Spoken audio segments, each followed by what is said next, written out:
Olá pessoal, eu sou a professora Luísa Moreira e vou acompanhar vocês na aula de Biologia na área de Ciências da Natureza e suas tecnologias. Nosso assunto de hoje é sobre concepção e gravidez, como se dá a fertilização do óvulo e quando começa a crescer, transformando-se em um embrião. Vamos entender esse processo? Então, hoje nós vamos falar um pouquinho sobre concepção e gravidez, como é que acontece toda essa mágica, né? Essa magia da vida. Para começar, a gente vai falar um pouquinho sobre as duas células reprodutoras animal, né? Então, nós temos aí espermatozoide e óvulo, né? O espermatozoide, ele é composto aí por várias estruturas que auxiliam ele a realizar o movimento necessário para a fecundação, né? Então, lembrando que o ovócito, ele fica lá paradinho, guardadinho, e quem realiza esse principal movimento é o espermatozoide. Então, nós temos várias estruturas aí, né, que auxiliam ele a fazer esse movimento. Lembrando que eles são células, toda célula possui um núcleo, né? Então, o núcleo é onde contém toda a característica dele, né? Toda a carga genética. A principal estrutura dele ali é o acrossomo, né? O acrossomo vai ajudar ele na entrada até o ovócito, né? Então, ele vai liberar enzimas para que o ovócito consiga ceder e ele consiga fecundar. E a mitocôndria anexada à cauda, né? Ao flagelo dele. Para que ela está anexada aí? Porque é ela que vai dar energia para ele. A movimentação do flagelo, quem vai proporcionar essa força, essa energia, é a mitocôndria, tá? Então, para que ele corra rapidinho e faça aquele movimento de entrada dentro do óvulo, quem auxilia ele aí é a mitocôndria, tá bom? A realizar esse movimento. Do ladinho nós temos o nosso óvulo, né? O óvulo aí ele é composto por várias estruturas, então primeiro eu tenho uma estrutura que recobre esse óvulo, protegendo ele. A zona pelúcida, que é uma estrutura que vai acabar cedendo na hora que ela entrar em contato com o acrossomo, tá? Então, ela tá fechadinha ali, e aí quando o acrossomo encosta nela, ele libera enzimas e ele consegue fazer essa entrada. Lembrando aqui só uma observação que não é possível que dois espermatozoides fecunde um único óvulo. Então, a partir do momento que o espermatozoide conseguiu fazer essa fecundação, o óvulo automaticamente cria uma barreira e nenhum outro esperma consegue fazer essa fecundação, né? Consegue fazer essa entrada, certo? Ali no meio a gente também tem um núcleo, né? Onde vai conter a carga genética, nesse caso feminina. Então, lembrando que quando nós fazemos a junção dessas duas células, vai 50% de carga genética do pai e 50% de carga genética da mãe. Então, aqui está mostrando mais ou menos como é que funciona essa entrada do espermatozoide no óvulo, né? Então, percebam que a zona pelúcida, ela fica toda abertinha ali. Vários espermas vão tentar fazer essa fecundação, vão tentar entrar, porém só um é que vai conseguir, né? Então, a gente consegue ver aí a entradinha de apenas um espermatozoide. O espermatozoide 4 é o espermatozoide que conseguiu entrar e a partir do momento que ele entra, o óvulo se fecha e nenhum outro consegue mais fazer essa entrada. Isso é uma característica principalmente de seleção natural, tá? Então, não entra todo mundo, entra um só apenas. E aí, após essa entrada é que começa o processo de divisão celular. Então, agora nós temos aí um esqueminha de um desenho mostrando para vocês como é que acontece esse processo de fecundação, tá? Então, nós temos ali o ovário liberando ovócitos, né? Liberando óvulos para que aconteça essa fecundação, certo? E aí eles percorrem, quando esse ovário libera esses óvulos, eles vão ficar paradinhos ali na tuba uterina. E quem vai de encontro a ele são os espermatozoides, né? Então, a partir do momento que os espermatozoides entram pelo canal vaginal dentro do útero, eles vão de encontro lá na tuba uterina para fazer essa fecundação, para que essa fecundação aconteça. E aí, o que acontece? Quando esse óvulo ele é fecundado, ele mesmo, a partir do momento que ele é fecundado, ele percorre o caminho da tuba uterina e vai lá para o meu endométrio ficar coladinho ali. Então, a partir do momento que ele é fecundado, ele fixa no endométrio, né, para que ele consiga realizar o seu desenvolvimento de forma adequada. E aí, quando ele consegue se fixar finalmente no endométrio, começa o processo de divisão celular. O processo de divisão celular, ele é feito como? Com células capazes de se diferenciar, né? Então, por isso que o cordão umbilical, ele é rico em células-tronco, né? A famosa células-tronco. O que as células-tronco têm de diferente? Elas conseguem se diferenciar em outros tipos de células, né? Elas conseguem se transformar em outras células. Por isso que elas são tão faladas, né? Tão famosas aí. E elas podem auxiliar bastante no tratamento de doenças, tá bom? Então, nesse momento acontece o processo de diferenciação celular.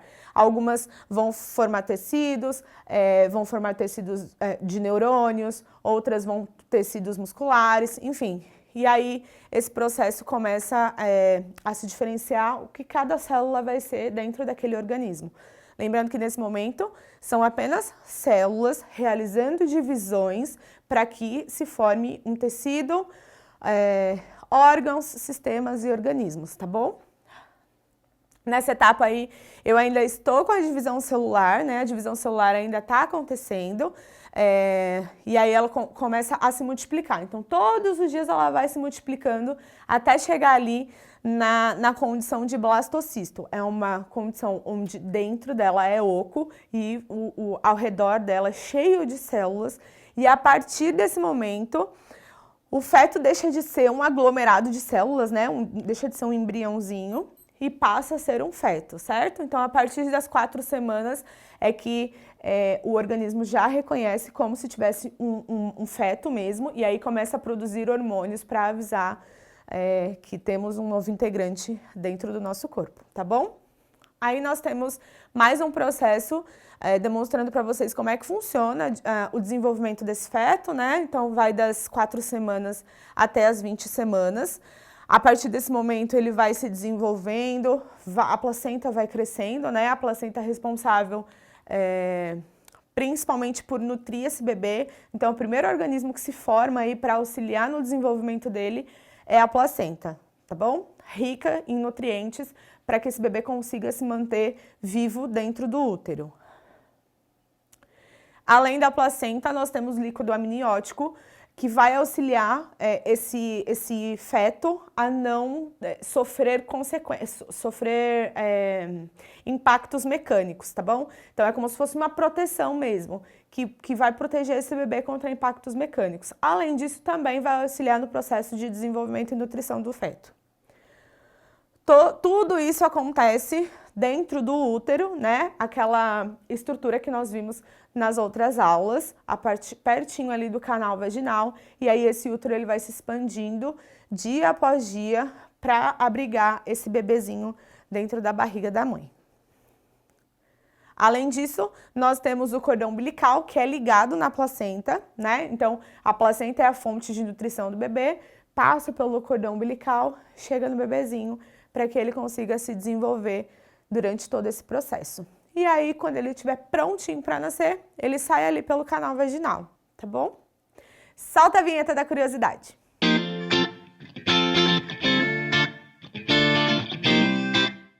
Então, aqui eu trouxe uma curiosidade para vocês, né? Observarem como é que acontece a formação de gêmeos, já que só um espermatozoide fecunda o óvulo. O que acontece que as pessoas têm gêmeos, né? Então, temos 2 casos aí, dentre os principais, existem outras formas, mas essas são as principais, tá? O primeiro caso é o caso de gêmeos idênticos. No caso de gêmeos idênticos, o que acontece? A mulher vai liberar apenas um óvulo e apenas um espermatozoide vai fecundar esse óvulo sempre, né? E aí, quando esse espermatozoide fecunda esse óvulo, na hora que acontece a divisão celular, em vez de se formar apenas uma célula, né, para que aconteça o restante da divisão, se formam 2 células, cada uma com um núcleo diferente, tá bom? E aí, vão nascer 2 bebezinhos com apenas uma placenta compartilhada. São chamados gêmeos univitelinos. Gêmeos univitelinos sempre terão o mesmo sexo, porque estão dentro estão conectados a uma única placenta, né? Então eles sempre vão conter aí o mesmo sexo e serão idênticos, tá? Então, esse aí são os gêmeos idênticos univitelinos. Nós temos um segundo caso, que são os gêmeos bivitelinos ou gêmeos fraternais, que acontece quando, por um acaso, né, uma condição genética, a mulher vai liberar 2 óvulos no mês. Então, ao invés dela ter liberado apenas um óvulo, que é o que acontece todos os meses, né, os nossos óvulos eles são contadinhos para acompanhar a gente aí até o final da nossa vida, por um acaso essa mulher liberou 2 óvulos nesse mês, né, ovulou demais. E aí o que acontece? Cada espermatozoide consegue fecundar um óvulo. E aí, a partir daí, eu tenho a formação de 2 bebezinhos, né? 2 placentas, 2 bebezinhos gerando, se desenvolvendo dentro desse útero. E aí, nesse caso, eles podem nascer diferentes e podem ter sexos diferentes também. Então, só uma curiosidade para vocês entenderem mais ou menos como é que acontece o processo de quando a pessoa tem gêmeos, se apenas um espermatozoide é que fecunda o óvulo. Então, solta a hora da tirinha.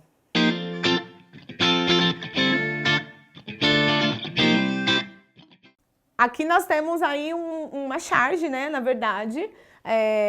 Temos vários espermatozoides brigando e questionando por que acontece, por que só um pode entrar dentro do óvulo, né? Só um pode fecundar esse óvulo.